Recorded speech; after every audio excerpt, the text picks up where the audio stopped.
The murder trial of Jeremy Christian has wrapped up its first week. Prosecutors say Christian intentionally stabbed 3 people, killing 2 of them on a MAX train in May of 2017. But his defense says Christian was acting out of self-defense. We've heard from witnesses, first responders, and those who tended to the victims. Fox 12's Drew Reeves joins us live tonight and breaks down what you need to know from this week's biggest moments. Drew?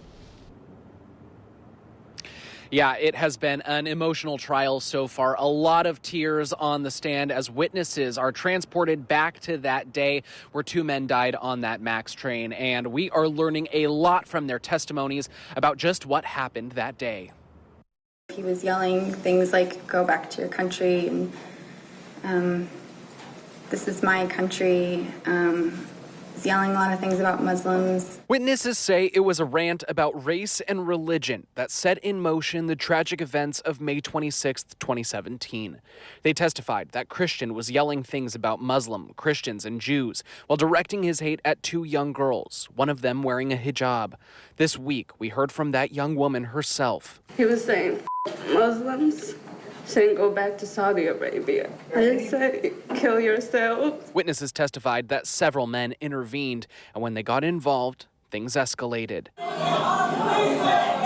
For the first time, we saw the deadly confrontation and the moments leading up to it caught on camera.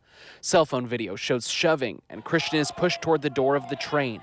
When he comes back in view, he's holding a knife and starts stabbing. Who shoved whom first? Jeremy Christian shoved Celestian first. Talesian Namkai Mechi and Rick Best were killed. Micah Fletcher was stabbed but survived.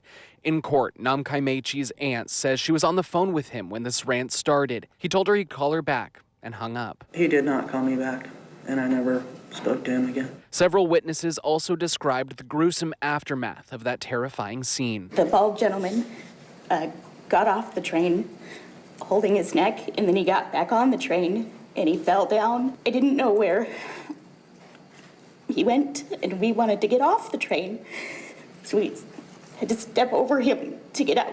Some tried to tend to the men who were stabbed. I helped him to the ground. I put my hand on his neck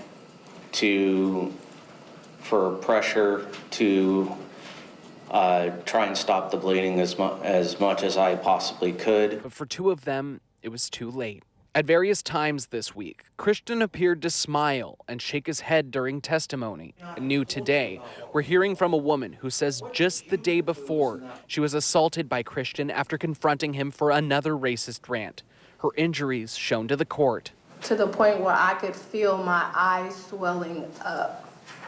How long? Like the next day? Immediately. Heading into the second week of trial, the state will continue calling witnesses Monday. Then the defense will get their turn.